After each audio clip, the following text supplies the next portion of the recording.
Hello, hello. We are here. I'm like, who is we? Who's on the mic with me? Nobody knows, right? And it's a mystery. It's a mystery. I'm keeping it a mystery. Just kidding. I'm with Alex Barton right now.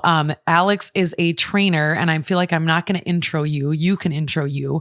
But today's episode is all about fitness and health and fads and how to gain muscle, how to lose weight, like how to even start working out, what things to avoid, right? All of those things, and how we have an information overload all the time and we don't know where to turn or what to do with fitness related questions. And granted, I'm in the fitness industry, but I am not a fitness expert. I consider myself a brand expert and maybe a podcast expert, but I would not say that I am a fitness and wellness expert. I don't do it 24/7, 7 days a week, right?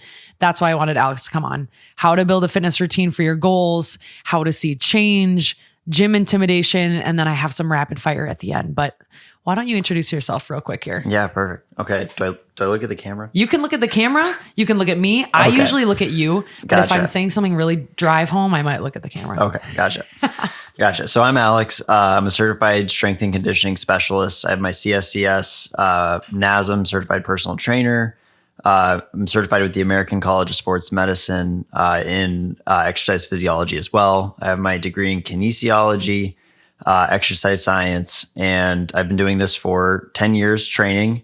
And before that, I had been working out since I was 12 years old, and I'm lucky enough to get to live my passion. Yeah, you really do get to live your passion, which is so cool. And you get to help people feel better. Yeah. Including my fiance, Jordan, which is insane because you're helping him right now get to his goals, which is so cool. He'll feel good in a couple of weeks. I know. Right now you have him very crabby, so I'm not happy about that. Right. But no, I'm just kidding. Alex is someone I consider an expert, just even after talking to you the few times that I had prior, hearing about the people you train and how you train. And would you just give like a quick info of like what you specialize in too, because you were talking about this before when you were finishing up your schooling, you had to do a pre and postpartum, thing. And don't go into detail because that's a later episode, but just all of the little nuggets of knowledge that you have. Yeah. Through time in the fitness industry, you end up kind of picking up different, I'll say, specialties along the way. Mm-hmm. I did finish my degree with a presentation and basically on postpartum pregnancy training. I haven't done that since then. And then in the 8 years that I've been here, I'd say I have like a 60-40 split with male versus female clients, definitely heavier in training men. But I would say that my specialty is in weight loss first, probably then men's physique, and then I would characterize as performance training. Awesome. I love that. Yeah. Well, this episode is going to be super informative, but also interesting. And we'll talk about the fads as well, which I think everyone needs to listen to because I've been fooled a time or two by these fads. So let's get into it.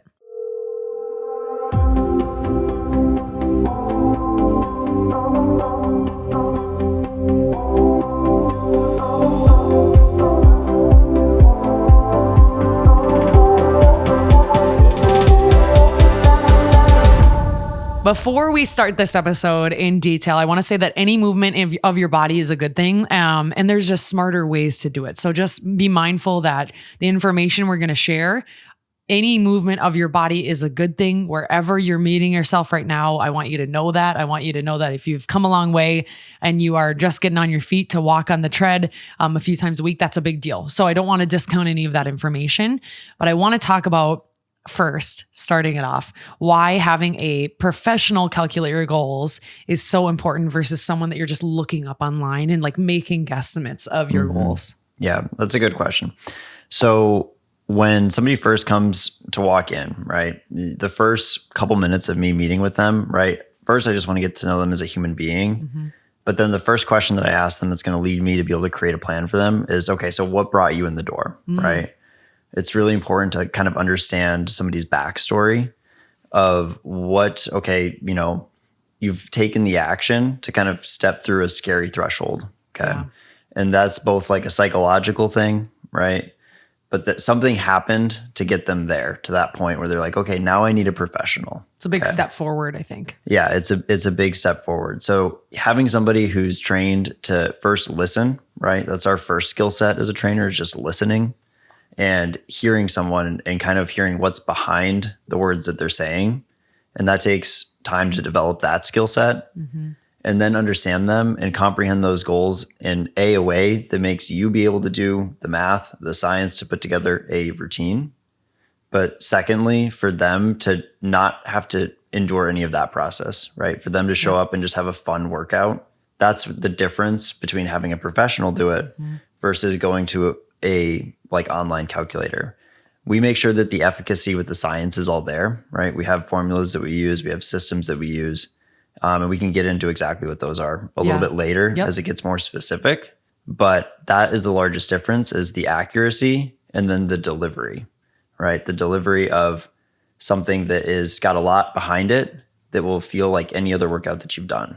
I mean, I feel like that has to be true because there's so much information out there too. I feel like we get caught up in like, well, I can answer what I need based on all the information coming in. But like you and I talked about prior to this episode, there is an information overwhelm happening around us all the time. Social media is telling us what to do. It's telling us the fads. It's telling us what's current, what's recent, what's important, what the now is. Now that, that old way is out the door.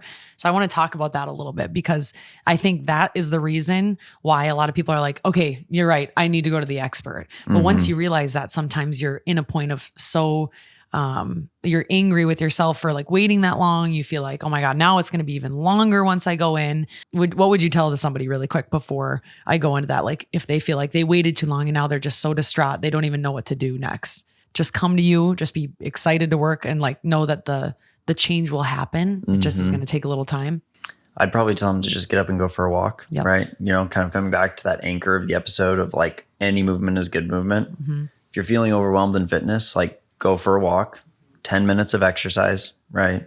That's all it takes to actually have accomplished what we can call a workout and then come back to it, right? You're probably overwhelmed more from scrolling and seeing a million different exercises than you actually are from exercising and moving. And so stopping and interjecting movement, right?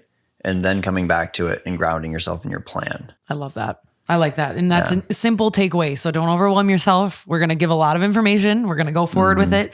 So just please, if you get a little overwhelmed, know that you can find yourself grounded with a little outside time. Okay. So fads, let's talk about them. There's a few that I wrote down that we talked about earlier too. One that I see a lot of on social media is like workout plans to lose fat before Christmas. And mind you, we're in November right now. What are your thoughts on a few of these? And we'll just rip through them a little bit.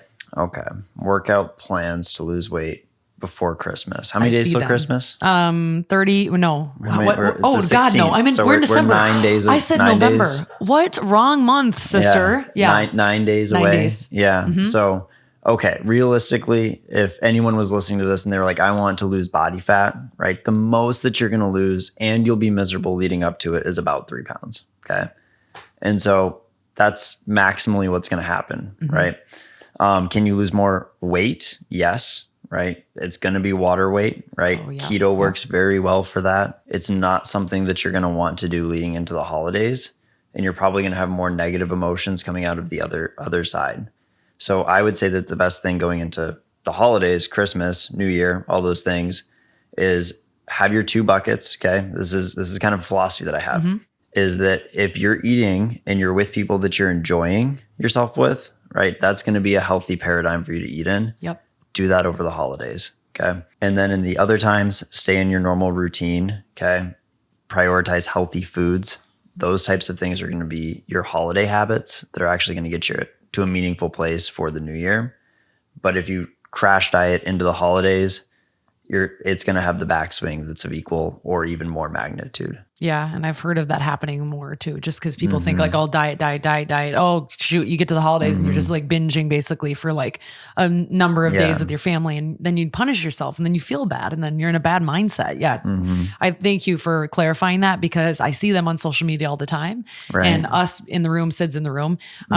We see them a lot and they're frustrating because people fall victim to like that mentality of like, let's just get you losing weight for the Christmas, before Christmas comes around, before 2024. It's like not sustainable.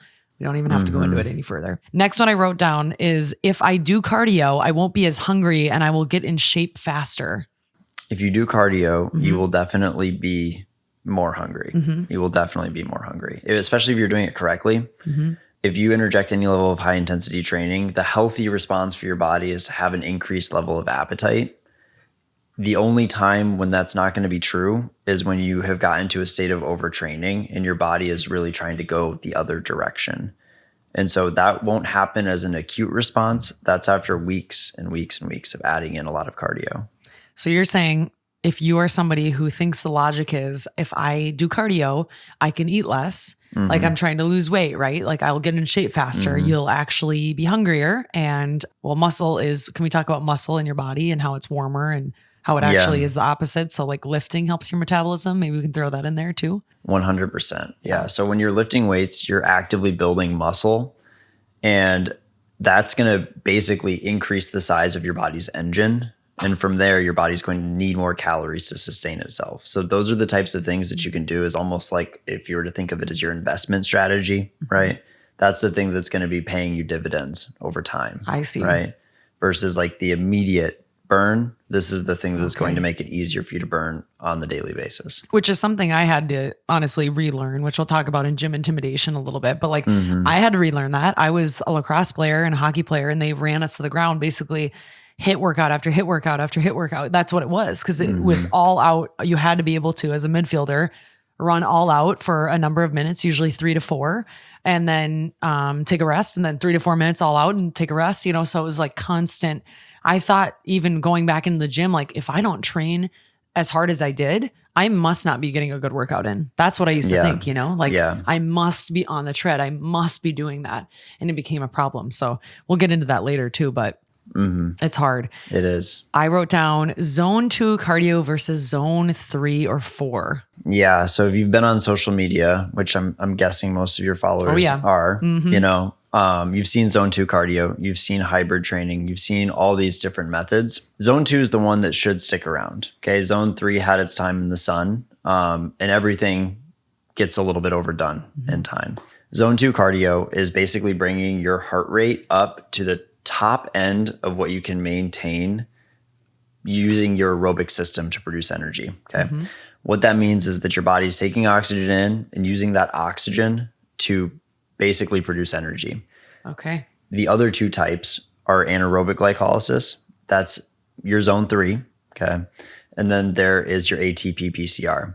If any of you supplement with creatine, your ATP PCR is supported by creatine. Okay. Yeah. I didn't even know that. Yeah, 100%. We can talk about that chemistry in a second. Yeah. But with zone 2 cardio, you can maintain a conversation at the top end of that and be maximally burning fat. So fat burn is a little bit confusing. You have the ability to burn carbs and the ability to burn fat. They're always going to be happening in a ratio to one another. You're never going to have 100% fat burn, even in the depths of ketosis, right? That just won't happen. However, if you wanted to optimize those percentages so that you're burning more fat, your zone 2 cardio is going to do that. And the recovery time for it is next to nothing. So assuming the impact is low on your body, meaning like you're not jumping from 0 to 100 into running, if the impact is low, you'll be able to immediately do another zone 2 the next day and burn a good amount of fat and then recover from it. And that's why zone 2 is so important. And it supports your cardiovascular health as well. Because people think, like we were talking about, how you have to train hard to get, you know, you have to help your heart. Like you have to train hard. I mean, even when I go to the gym, I'll see people running on the tread every single day in what visually, I don't know their body, I don't know their heart rate, looks more intense than a zone 2. 100%. And they're doing it every day. And they're probably not seeing the results that they're looking for, if I had to make a guess. Probably not. They're probably tired, right? And that's a good way to know. If I were to stop and talk to somebody at the gym while they're training, I could tell you what heart rate zone they're in. Yeah. And almost everyone's training too hard, trying to get the most like bang for their buck for the time that they're spending doing it. We can give your listeners a way to calculate their zone 2. Yeah. It's 220 minus your age. Okay. So let's just do me, if that's okay. So that they can go off of something. And so then 220. we'll put it in the notes afterwards too. Yep. Is that okay? everybody, Perfect. what Alex is referring to is that we have something that we put in the episode in my link in bio. I don't know what I'm going to name it yet because this is pre me putting it in there, but I'm sure it'll say like episode with Alex, things you need to know, workout routine, something like that. We're going to give you a little cheat sheet. So you can go download it in my link in bio. You click in there, you'll see my buttons on there and you'll just see it. It'll be like a cheat sheet thing. So that's what we're referencing, what we're going to put it on. So you don't have to have a pen and paper out if you're in the car right now. Yeah. We can give you this later. Yeah. Okay. So I'm going to use my calculator so that I don't get my math wrong. Okay. So 220, I'm 26. Okay. So 220 minus 26. Okay. Do you know your resting heart rate? 41. That's a really good resting heart rate. I have a very low heart rate. Yeah. Well, even my Aura ring the other day is like, something was stressing you out. Your resting heart rate was 45, which is how I know it. Even like a hair higher is too much for me. Yeah. So minus your resting heart rate. Okay. So we're subtracting out what's happening with your body already just being at rest. Okay. Then we're multiplying by 0.6. Okay. So this formula is called the Carbonin method. Oh, okay. Yeah. Yeah. And so you can look that up and you can find all of your heart rate intensities. Didn't know this. Yes. Yeah. And it's probably the most efficacious formula for calculating that. So then we're going to multiply that number by 0.6. Okay. Okay. And then we're going to add back in your resting heart rate. So your zone 2, Okay. 132.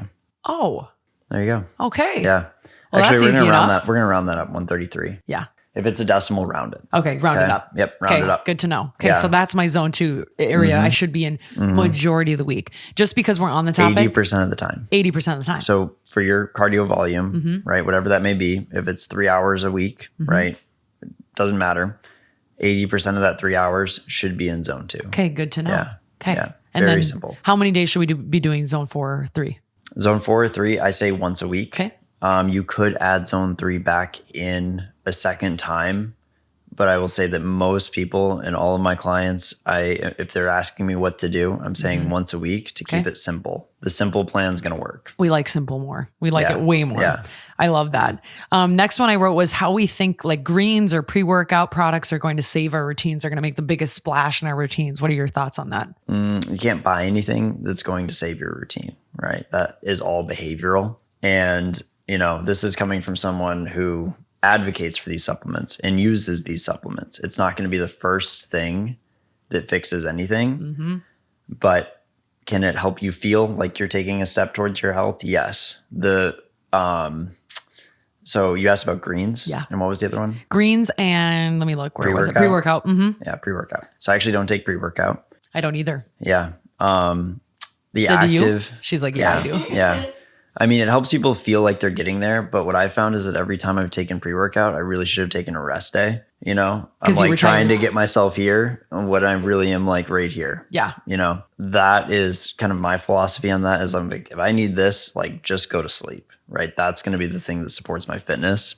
Other people, it does give them that little boost. But if you find yourself 1 scoop, 2 scoop, right, getting into that pattern, back it off, right? Pull it back a little bit. Pull it back. Greens, I'm going to be straight up honest. You can be. I never have taken a green supplement.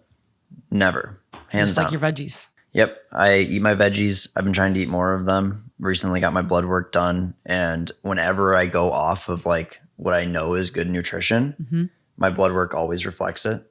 You can see it. And so I just recently brought it back to try and get my greens like elevated, right? It will also make you feel fuller, those types of things, which is going to be the sustainable approach. Absolutely. Multivitamin, I do recommend, right? That's what you're getting from the greens is micronutrients. No one can argue that. Which is like a daily vitamin. Yeah. Like one that vitamin, you get. Yeah. A, D, E, and K. Yeah. Those are your fat soluble vitamins. B and C. I love vitamin B12. Me too. Vitamin D. Those are must. Yes. Those are the things that I would recommend people taking. My supplement stack, electrolytes is a big one. Magnesium. In terms of like what you're getting from those like first 2 supplements, if you have the basics of your nutrition, you won't need them. Okay. Right. However, the greens come in when you have the person who's so busy, they don't know. I mean, I've thrown out so much spinach in my life. I want to eat it. I know. And then I put it in the fridge. I'm trying to be better about it. Right? I've hide it underneath like Yeah. a piece of salmon is my like go-to now. And then you drizzle a little balsamic on it and you're like, Yeah. oh, I'm eating it. Yeah. Right. People get into that pace of life where nothing stops, especially parents. My brother has 2 little ones, and like his life is much more fast paced. And so for that person, I could see myself recommending greens too, but I would check a lot of boxes before we got to that one. I love right? the way you answered that. Yeah. And so there's the staples, right? And that is definitely the multivitamin. Protein first. I only recommend a protein supplement once people have already attempted to get all their protein from their diet and we find that they aren't. But we're trying to answer these questions with whole foods and then with supplements. So get your protein in with food. And then if you're not hitting it, your hit protein goals is what I mean by hitting it. Then you add a protein supplement on top of that. Once we figured out that you're not hitting that protein goal. Thank you. Okay. So we measure it and then we add in. With my clients, I don't like them to take more than 2 scoops of protein a day.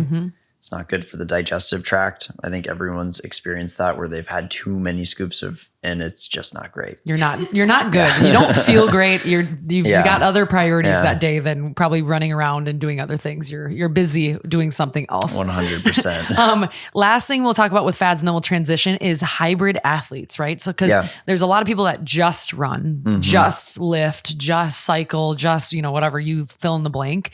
This idea of hybrid athletes. So I'm really excited about where the fitness industry is landing in the next 5 years.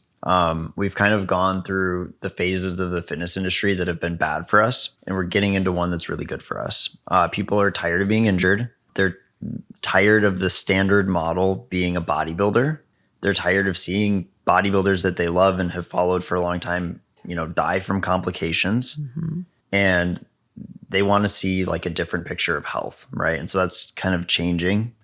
And the hybrid athlete, I would say, is kind of at the helm of that change. And so what that means is that you're someone who prioritizes a cardio sport and a strength sport. That could be a CrossFitter. It could be a triathlete. It could be, the point is that it covers all the realms. It just means that you're pursuing both at the same time. And you're seeing a ton of influencers adopt this and recognize that cardio doesn't rob you of your gains. It supports your health. It supports your recovery. It supports your ability to not get winded at the top of the stairs, And so people are kind of moving on from the idea of the pinnacle of fitness being a power lifter or a bodybuilder or a physique athlete, and recognizing that if you put health at the foundation, that those sports aren't going to be as possible, right? Yeah. They wouldn't be able to get to that point and claim that they're a healthy individual. Yeah, you have to be more well-rounded. We're seeing that, and that's exciting that we're actually realizing that finally. Because even when, I bring it back to myself because I like to compare to what I know is when I was just running, I was not at my optimal health. Right now, in my mid-20s, mid to late, that's really scary. I turned 30 in 4 months. I know. And Jordan would be flicking me off right now. But I was not at my optimal health in college, even though I was training, my metabolism was insane. I was running like a freak, you know what I mean? I could run like nobody's business, but I was not at my optimal health. My body hurt. I was burnt out all the time. I would sleep I was so exhausted and I would just overtrain. Now, after transitioning through that, I was I need to get into lifting because I want to feel strong. I don't feel strong when I'm just running. And then I got into lifting. And then I was I love lifting, but I don't feel well-rounded when I'm just lifting. Your lactic acid in your legs builds up, if you're not good about stretching and putting your legs up the wall and doing other things that will help move that. But finally now I feel I'm getting into a balance of I lift, I go take Sid's cycle class, I go on a walk some days, I mix in a yoga, and I would usually, or previous Sid, be this is messing up what I want, my gains, my overall goals. It's too messy. It's actually I feel really good. I feel the best I've ever felt, and I feel the strongest, and I know that that's all positive. So yeah, I think my comment on that is that was our last fad, right? Yeah, that was the last fad. So let's kind of tie it together with the fact that, these are fads, but some of them are here to stay. And we kind of talked about information overload. Yes. The key to knowing whether or not it's a fad, right? Amidst all this information overload that's going to stick and is going to be good for you, or if it's something that's going to be passing through and probably a little bit more dangerous for you, is if it feels good, right? When you're done with your workout, if you're like, wow, I feel a lot better, chances are that bout was really good for you. If you're like, wow, I feel beat up and damaged, chances are that one wasn't as good for you. There's a difference between pushing yourself and challenging these systems that exist in our body and just beating yourself up. And every one of us has to figure out what that looks like. And you're going to make mistakes in that process.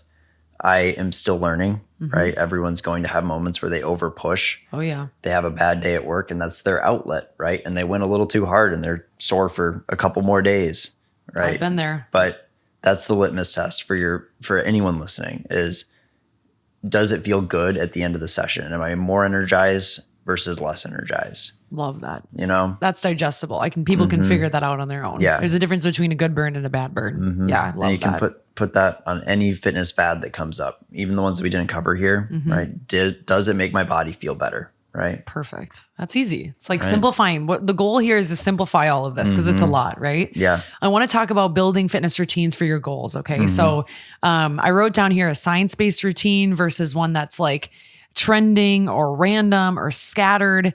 And like tracking, like what's the actual difference and like how can you tell if it's a good one or maybe a bad one? Yeah. Quote unquote. I'm putting air quotes. Bad Yeah. one. Well, let's start with what we just left off at is, does it feel good? Okay. Your body will always, like, even against everything I know about training, I always ask my clients how they feel, right? I'm wrong if they don't feel good, right? That's just how that works. And so you can just go back to the plan or back to the drawing board rather.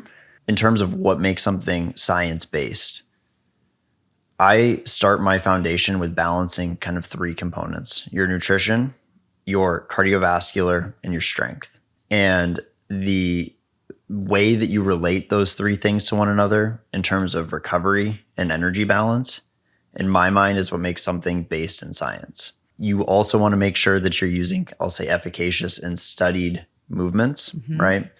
And so, but that's much simpler than it sounds. We know that squats work at this point in time.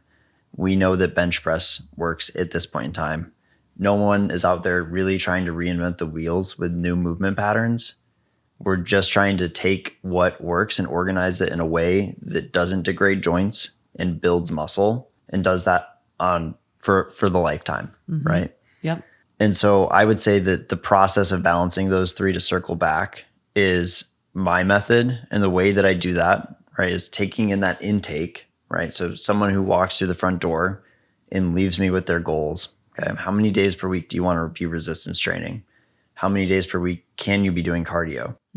Resistance training being, just so we can be really literal. Okay. Weightlifting. Yep. How many days, and honestly, your nutrition is going to be at the foundation. That's an everyday thing. A lot of times when people leave my office, the one thing that they're a little bit disheartened by is the fact that I advocate for people to do cardio every single day. And a lot of people are like, isn't that overkill? Don't I need a rest day? You would if it was all zone 3, all zone 4. But if you're training at the appropriate intensities, you don't. What does a everyday cardio look like for one of your clients? So that's a really good question. My baseline is 30 minutes per day. Okay.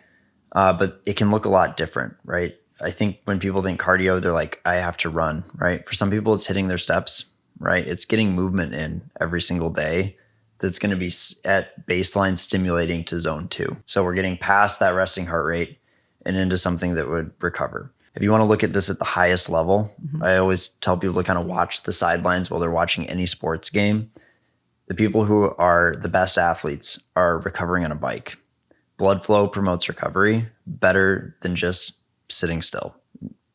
I would say also sleep, right? You need to. Yeah, assuming that you're getting 8 hours of sleep. If you're not, you would need more rest than that. So it makes me think of the 12, what is it? 12:33. I didn't probably say that in 12:30. Yeah. So like that would be a good example, right? Of like 30 minutes of cardio, probably zone 2, right? Because we're at an incline and you're going about 3 miles an hour. Yeah. Good cardio. Yeah. Yeah. Perfect So that's cardio. one of those, I guess it's Low a fad impact. that kind of stayed and it's good and it's low impact. Yeah. Low impact. Makes you feel good. I always feel good when I do best it. in conjunction with the others, right? So if you have that threshold day and you have the other one, right, they balance one another. Okay. And you'll notice sometimes when you go to train that your heart rate is not fixed, meaning that you could be at that same intensity and it could be zone 1 on one day, but then the next day you're not as recovered and you come back and it's zone 2 for you, right? So the heart is this undulating method to kind of track intensity. And you want to be aware that that's not fixed at a certain pace. So today it's 5 minutes, 5 minutes is a fast mile. Let's say today it's a 10-minute mile on the treadmill. Tomorrow it's 11. The next day it's 9. Mm-hmm. It's a moving target, but what you're prioritizing is your heart rate. That's really good to flag because it won't be the same every single day. When we talk about people wanting to see change, I want to talk about just like 3 areas that I hear the most of people writing in. It's like, what if I just want to start like week by week? What does it look like? Then we'll talk about what if I want to gain muscle or get stronger? And then we'll talk about what if I want to lose weight? So let's just start with what if I want to just start like week by week? What would you recommend? And remember, this will be in the bio of my podcast under a link and you can download the PDF. Okay. Yeah. So pen and paper, no need, no necessity. So the first thing is that getting into fitness is a psychological game. And Terry Crews, he said something that I tell all my clients when they're struggling, that you want to come to the gym and just touch the weights. He's like, don't even move them. Like, just get there, right? Oh, I love that actually. That's right? really good. You just get there, you walk around the gym, you're like, hey, I made it, right? And maybe tomorrow I'm going to make it and do something, right? I and love so that. What's the smallest step that you can take that you can stomach, right? Maybe it's putting your shoes on, right? Eventually, push is going to have to come to shove, but it will become a more organic process. You don't have to take, 10 steps on day 1. You can just take the first one. So what's the smallest amount that you feel like you are able to do is the first piece. Like, so how do I start today for someone who doesn't have a gym membership, right? You look at your budget, you figure out what you can afford for a gym membership. You go and you do that, right? It's that. If that number is 0, you go for a walk, you come back, you do some abs. Mm-hmm. Okay. So you figure out what works for you and you take that step and you do it in an amount of time that is not daunting to you. Fitness carries momentum. So once you start, chances are, even if you resolve to only do 10 minutes, you'll be an hour in feeling fantastic. Mm-hmm. But wrapping your mind around an hour initially would have been probably something that pushed you away. So then, push you to fail. You're like, oh, nope, never mind. I'm not going to do it. Yep. Mm-hmm. And so when my clients come in to train, they have a 10-minute warm-up that they do. And the reason that that's there is A, get their body warm and whatnot. So when they see me, we can get right into movements. B, when they know that when they don't feel like doing the whole workout, my only expectation is that they come and do that warm-up. They always feel like doing the workout afterwards, but they don't have to wrap their mind around the workout. They only have to get through the warm-up. I like that a lot. And so on those days where you're like, oh, I can't do it. Maybe you can. Yeah. Could you do 5 minutes? And if the answer is yes, do 5 minutes and then give yourself that like loving permission that like, okay, if I really can't, I'm out, right? That's it. I'm done. That's okay. Yeah. And it's okay. I like that you add that. It's okay. Just start. You know what I mean? Like just get moving, figure out what you can do, figure out the balance. What would you say again, we're not looking at your macros right now. We're not looking at all of your understanding your heart rate and all of those pieces, but like generally speaking, what would you say to me if I wanted to start? Like what would my week to week look like? Roughly, roughly. Yeah. So, first question is always going to be what limitations are we working around? What injuries are we working around? But that's out of the way. If we're making that assumption, strength training 2 times a week, if we're starting from 0, let's move to 2. The session doesn't have to be an hour. It can be 30 minutes. Okay. We're trying to get a stimulus for the muscle to grow. If we can achieve that in 30 minutes, the job's done. Then you can add in the cardio on top of that. The daily movement piece is the biggest for me. First, that looks like 10,000 steps a day, just to give somebody a metric to start to pace towards and to show them how movement compounds throughout the day and how 10,000 in one session can be a lot, but moving throughout the day, it becomes a little bit more simplified. Then we layer in the daily cardio of that zone 2, working up to that 30 minutes. From there, we start to move the pieces to higher frequencies. People don't need to go past 3 times per week weightlifting. We have enough scientific evidence that that's an appropriate amount. Now, if you want to get to those higher levels, you're going to have to do more frequency than that. However, for baseline health, that's perfect. Yep. Love that. So then what if I wanted to get stronger? What would my week look like? Okay. So strength, there are 3 phases to strength expression. First, muscular endurance, then muscular hypertrophy. And then we have the actual, I'll say, moment, the 4 weeks of time where we capture your maximal strength. So when I have somebody who wants to get strong, is I take one of those primal movement patterns. We haven't really talked about those yet. I know. Yeah, we should probably talk about Let's them. go through it real quick. We should. Squats, single leg movement like a lunge, deadlifts or a hinge, horizontal push like a bench press, Yep. vertical push like an overhead press, vertical pull like a pull up. Or a pull down, I guess, Or right? a pull down, yep. Lat pull down. Then like a those. horizontal row, like a single arm dumbbell row, something like that. We use these movement patterns so that we can have something to track strength in a meaningful way. And then we pick our movements and then we load them through these. And so we figure out what a maximal load looks like through sub-maximal testing. So I take somebody towards failure in a set of 15 in one of those movements that we're going to be using. Okay. And then we give them percentages to kind of climb by. For muscular endurance, you start at 60% of your estimated 1 repetition max. And then you move up towards a 1 rep max in 12 weeks, increasing those percentages slowly over the weeks and decreasing the reps. Okay. And so when somebody wants to intentionally add strength, we get specific on their numbers and then we apply percentage. If you want to, I'll say, be more, if you don't want to get that detailed and specific, then that's when we generally advise progressive overload. And we say, start the movement, right? And when you get to the top end of your rep range, then just circle back to the bottom end with a heavier weight and do that over and over again. Do an example of one, even if it's like a squat, like the simplest Yeah, one. let's take a squat. So we're going to take a squat, goblet squat, dumbbell in front, coming down, right? We're going to go not as specific at first. You're starting with 50 pounds and you can only do that for 8 reps. You do that once a week in your routine until you can get to 12 reps on each one of those sets. And then you increase to 60 pounds and circle back to 8 reps. Yep. Okay. So you're basically building your reps with the same weight. Once I can hit that, your failure point, and now the failure point gets easier and you're like, wait a minute, I can do that. That's when the weight goes up, but the reps go back down. Yep. And then the reps come back down. So really the effort's always going to feel the same session to session. And that will work for a very long time and get people to probably about 85 to 90% of their genetic limit. When people want to get more specific and detailed than that, that's when instead they can take that goblet squat and they can test their 1 repetition max on it by doing a sub-maximal test. And then once they have that number, they can be very specific and intentional in their steps up and bring it down in rep range. Okay. So there are 2 different methods. One we would use for that athlete who's trying to get to that 100% performance.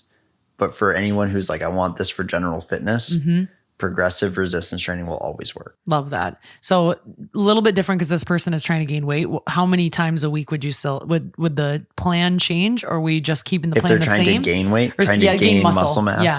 Would the plan, generally speaking, stay the same? Maybe up the days of lifting and then up your weights, obviously, like you're talking about with that progressive training. Yeah. For again, considering our natural athletes, right?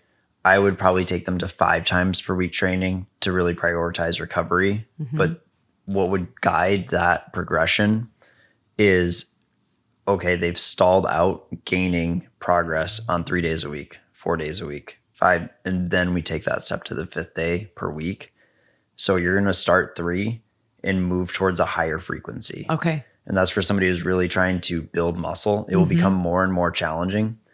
If you've never seen a scientific curve of like what it looks like to gain muscle, it can be really frustrating because you get exponential progress and then it starts to taper off. And it's a huge victory for someone 5 years into consistent lifting to gain a pound of muscle in a year.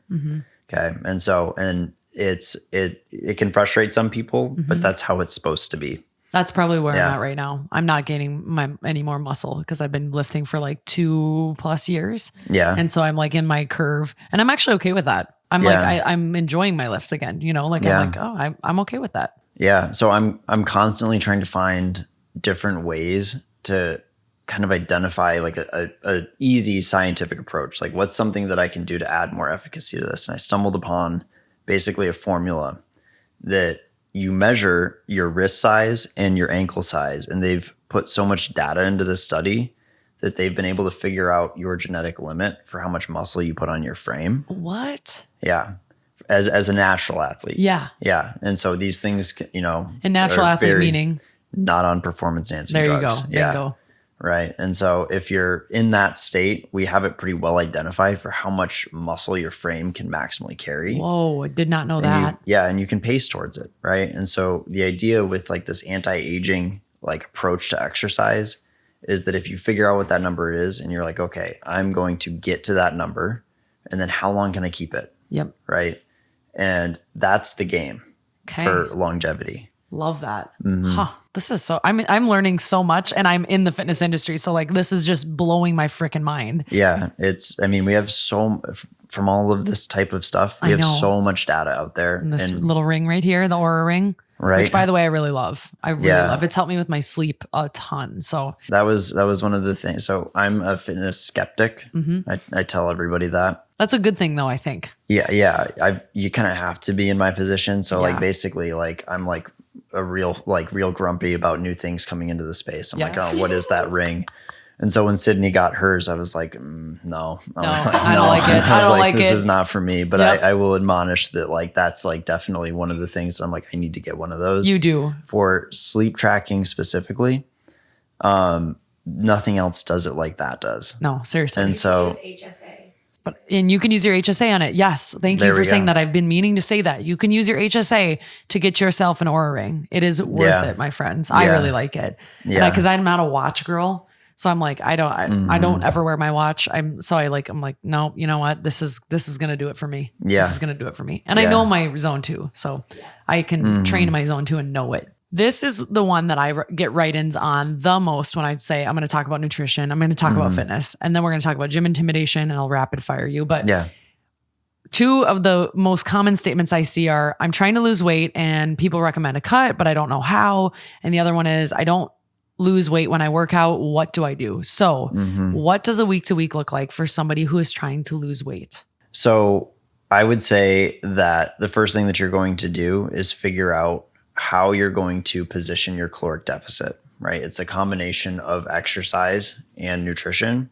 And like I said, it's balancing that equation. So there's an amount of food that you're probably comfortable with eating right now. We're going to go marginally below that. So there is going to be a level of discomfort. However, why I say you need to balance is that you could do it just through nutrition, but it usually ends up being such a gap between what you're comfortable with and what you're eating that people start to almost panic, and it's a normal response, right? It's like the food's down and the brain will win that game. Basically, you're saying because you're not working out, so you're eating a lot less, but if I work out, I'm going to burn more so I can eat a little more. Yep. Okay. Yep. And so you can find a comfortable balance where your cardio is supporting your health and your weight loss.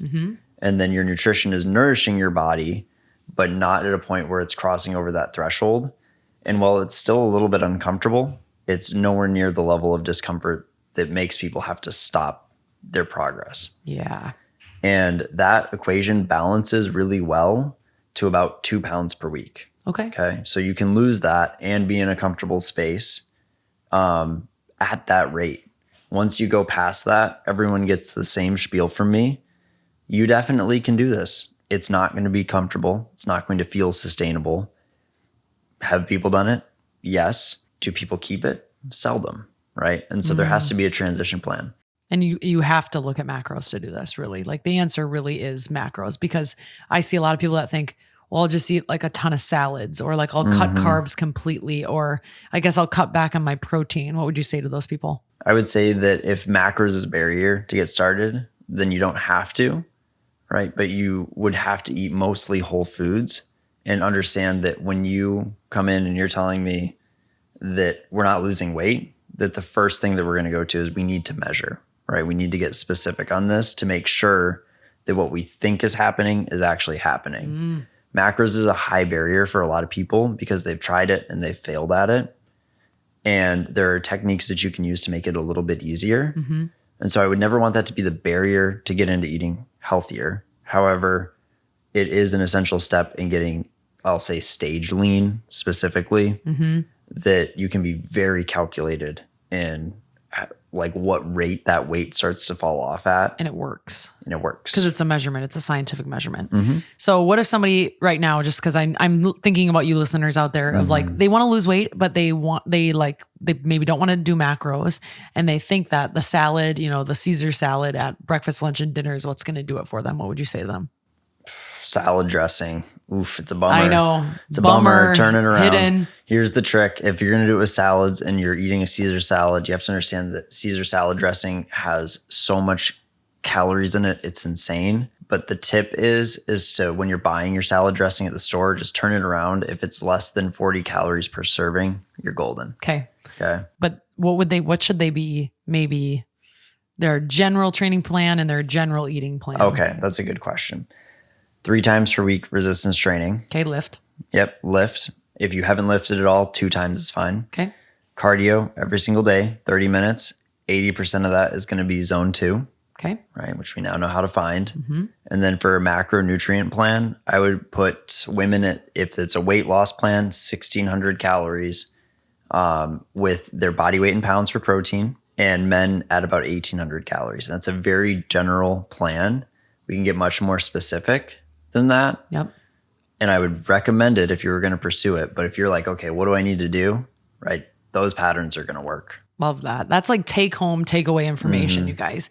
Just what I hear often too is like the salad is not going to work. Like you eating your salads, or you substituting a salad. And then I see that big Caesar, salad come out with a bunch of cheese, Parmesan, and croutons the size of my face and no protein on it. I'm like, you're going to be starving later. Yeah. And you just ate dressing on water because those lettuce leaves are literally just water. And I'm like, you didn't get any nutrients. You're going to be starving later. And like, you didn't hit your goals. And now you're not satisfied. You probably sat and watched everyone eat a bunch of fries. Like you can still dabble in every food that you want. As long as you're close to the whole food, as your majority of your diet, you can still have 2 fries. Oh, you 100%. You can still have a few, so won't go into too much detail because I really want to get to this rapid fire and gym intimidation, but everything that we talk about is in the link in my bio. So please go download it, go look at it, go get your general idea. Alex will shout himself out at the end. You'll be able to find him, talk to him 100%. And train with him if he's got availability, of course. Yeah, 100%. But this is a tool for you. So I want you to walk away feeling like it's a tool. That's like why I'm doing what I'm doing now too. Gym intimidation. I've had seasons of this, especially when I wanted to learn how to train better. I feel like I was, like I talked about, doing a shit ton of cardio, not knowing how to lift. Then I went into lifting, and I felt like when I wanted to start lifting, I refound gym intimidation. Like I felt it again because I didn't know how to go pick up the weights. And I didn't know what to lift and when am I lifting and do I need a split workout and all these things. All that aside, let's just really quick give people tips on like a new gym, a new routine, and like travel maintenance. Yeah. When we're talking about gym intimidation, that's hard to say a bunch of times. Yeah. I mean, the idea that it is going to come and go throughout your whole lifting and training, career or journey, however you want to say that, is very real. And there's a couple tips that I like to give people when they are experiencing that. And the first one is this: during your warm up, look at your workout, like have it open in front of you and start to understand where your next move is going to be. A lot of times people don't want to feel like they're just circling the gym looking for something. And so if you go to your piece of cardio machinery, you get it on for 10 minutes, you put the workout right up there in front of it, and you're like, this is what I'm going to be doing. You know that when you finish, you're going to walk over to the bench press or, the cable machine. And so your next move. The next tip that I give people is to, before they start their warm up, if they're really feeling uncomfortable, especially during travel, when they don't know the gym, is to walk the gym floor. Look around. That's usually what I do, especially if I don't know the equipment. Like since I work at Lifetime and I travel, if I go to a Lifetime, I know they're probably going to have something similar. But if you're going to a totally different gym, you don't know what they're going to have. And so you have to go around and you kind of have to understand that there's going to be a learning curve to your workout. And so I usually just say, okay, this workout's going to be an hour. I don't care if I finish it. I'm going to get as far as I can. I add in what's called an educational set. And that's before the warm up, you learn the machine and you learn the movement, and then you move into the warm up. Oh, okay. And then into the actual exercise. And Yep. so it's an extra step, but it's going to make sure that you understand what you're doing a little bit better. And it's something that everyone has to do. No one's sitting there looking at you. It's something that everyone is going to have to experience and do. No one cares if you know how to do the machine. No one is looking at you being like, I wonder if they know what they're doing or anything like that. It is not a thing. So take and remove that piece away. And also don't try to go too heavy on, let's say, the squat rack, just because, sister next to you is going crazy heavy on her squats. Or you feel like you have to because you're on the squat rack. Like, do what is going to be comfortable for your body. And if you're not ready for the squat rack, maybe we're doing, goblet squats or something else. Like, don't overdo it just because you think it's what you should be doing and because you're intimidated or you're uncomfortable.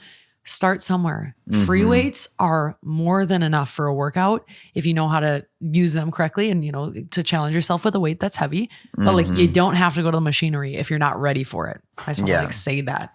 Yeah, 100%. Interestingly enough, the machines are a safer and easier learning curve, but their intimidation factor can be high because they're big. But that's how, if you have somebody who's totally new to weightlifting, we take them to the machines first because they're easy. Yep. Right. And so if that is a fear that people are having, I would say start to try that first and then go to free weights, because they will be a singular range of motion and a good exercise experience. They're guided and usually have like a safety. So you're not going to like go too deep in a squat and like get stuck or something. Good point. Yeah. I have a few rapid fire questions of people that wrote in, and I'm excited for these because then we'll wrap. But these were questions that people were writing in. You as listeners, I always love you and help you and want to answer your questions. I didn't do a call setup in this episode because I wanted to do this as the call SID. So I think there's 5 questions. First one says, what's the right balance of sugar, carbs, and protein a day? Because I have no idea what I'm doing. Let's go quick on this and just very general, and understand that every one of these is going to have context to it, but I'm going to answer without context. Okay. So 1 gram per pound of body weight. Okay. If you are in an obesity range of your BMI, 1 gram per pound of lean body mass. Okay. Those things are 2 different things. There's actually not an amount of added sugar that is a good idea to have in your diet. That's an unfortunate thing. Yeah, I hate it too. Everyone likes sugar. It's designed to be that way. But sugar that's not added from fruit, still a great thing. I wouldn't say that there's a number associated to the percentage of carbohydrates that it should be. Yeah. Have your fruit in the day and understand that added sugar is probably going to make it in. It makes it in for me too. I'm not going to say or profess to be like, I never have sugar. I absolutely do. Right. It's in all of our diets. Me too. Yeah. And you try to limit it. That's what you do. In terms of carbohydrates, this is something that not a lot of people know, is that there's not actually a recommended amount like there is protein and fats. Interesting. Yeah. And so it can be very, very high for competitive athletes, but it can also be very, very low. And you're kind of in my nutrition coaching, that's the one number that I leave very flexible to undulate high and then undulate low, because we can store it in our muscles and in our body. We carry it around with us all day long. And so on a day when you're depleted, you need more. And on a day when your glycogen stores are full from the day before, you don't need as much. Okay. Yeah. And so that number is not going to be as specific as protein. Fats, they can be specific. Yep. Yeah. Wow. Jeez. I literally am like mind blown today. I'm not joking. I'm like, Jesus. And you live with him. Yeah. So this is all your knowledge all the time. I'm jealous. This is cool. I'm like, what do I do today? I know. What do I do, babe? Tell me what I do. Right. Okay. Second question is your staple products you recommend for everyone. Staple products. We kind of talked about them. Yeah. Let's go there first. And I'm not someone who's always taken a multivitamin. That's new to me. Me too. And I feel so much better on having that. The other thing that doesn't have enough scientific backing on it to say that it's backed by science, but has subjectively for me been an absolute game changer, is electrolytes. Yep. That's a supplement that almost everybody sells, that people I think are surprised to know that there's not a ton of research supporting that it actually enhances, I'll say, any type of sport performance. But I will tell you from myself that I cramp like crazy if I don't take it. Yep. So that would be my number 2 My number 3 would be I do add in whey protein. Just 1 scoop a day is what seems to do it for me. And that's not always in my diet. That's when I'm really more in the on the go mode. And then creatine always. Creatine is, I told you I'd circle back to this. We'll circle back real quick. So I first started taking creatine when I was 14 and my mom thought it was steroids. Oh my God. Yeah. She was like, I remember thinking it was like bad for you when my dad was putting it in his shakes. I remember that. Yeah. But my dad was a non-natural bodybuilder at one point in life. Okay. Yeah. Yeah. And so my mom was like, this is not good. Like, show me the science that this is okay.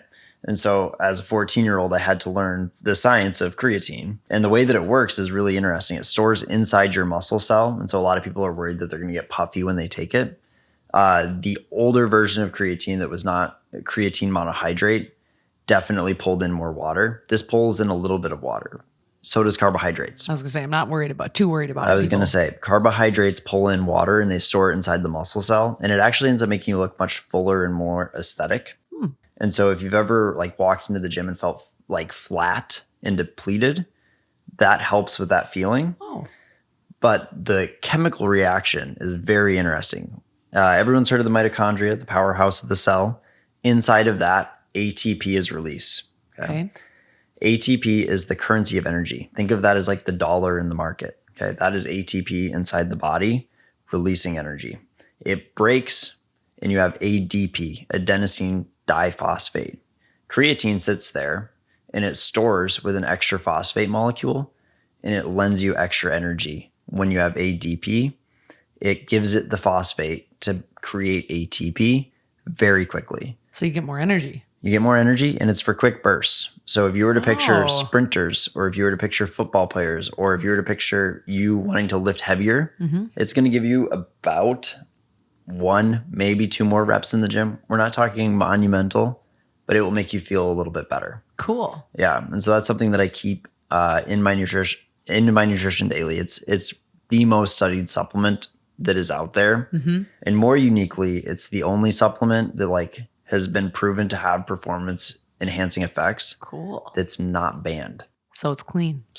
Sweet. I have it in my diet or everyday nutrition right now too. I put it with my electrolytes because it doesn't mix well. That's what I do too. Yeah. And guess what? I'm not heavy. I'm not feeling like a bulky, like big, full of water. You know what I mean? Like I believed the myths a long time ago and now I'm like, oh. Yeah. That was it. It was so anticlimactic. I was like, oh. Yeah. It's not so I'm wild. not changing. Yeah. Okay, cool. Okay, 3 more. How to boost your metabolism. Very general. We don't have to go too deep, but I get a lot of those. Yeah, everyone in marketing uses metabolism as a buzzword, and it's one of my least favorite things because metabolism is so complex and people talk about it like they know what it means, but it's like even the best scientists only know about 5% of what our metabolism is doing in our body. So we don't really own that word yet in terms of a way of like using it as like knowledge, right? So metabolism is the sum total of catabolic and anabolic reactions in your body, right? Anabolic is building up, weightlifting, okay?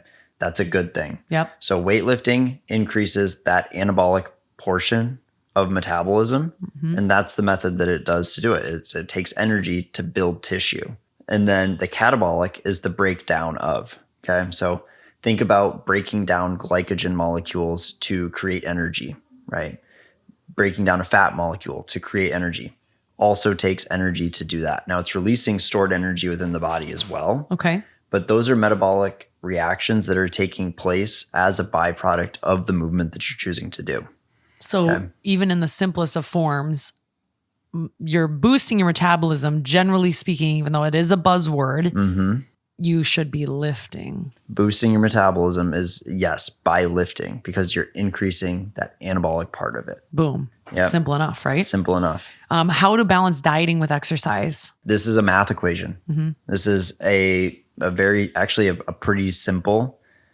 We can link this in the bio as well. Yeah, we'll add this too. Harris-Benedict formula is if you don't have an Apple Watch or an Oura Ring to measure your metabolism, you can use a formula where they've done massive amounts of research where they've looked at a lot of different people and have basically come up with very complex algorithms to estimate what you're burning in a day. And then somebody put it on Google, which We made it love really, that. really convenient. And so if you search Harris Benedict, it will give you your metabolism. It will also give you an active component to that. What are you burning through exercise? You can test your diet against that. And the way that you know is that if you use those numbers and then you set yourself a caloric deficit or a caloric surplus, if you're gaining and losing weight in that ratio to it, then it's correct. Okay. Yeah. Wow. So There's so that's much how you freaking- balance.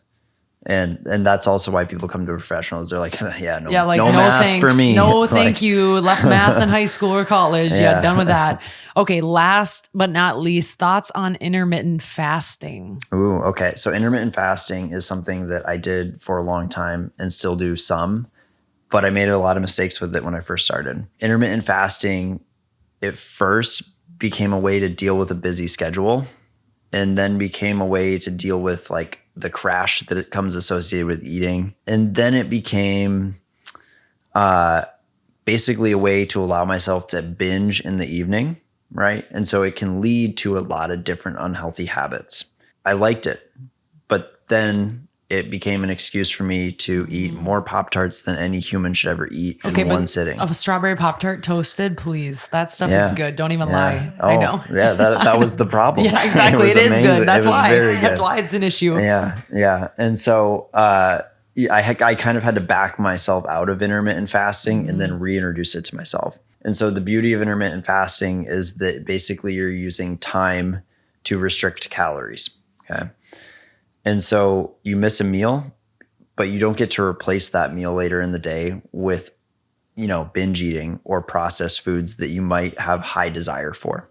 Okay. And so you're trying to basically, in the time that you're not intermittent fasting, eat a whole and balanced diet with meals that are roughly the size of what you would have had before anyways. So you're not eating less at each meal. You're eating the same size meal. Just 2. And missing.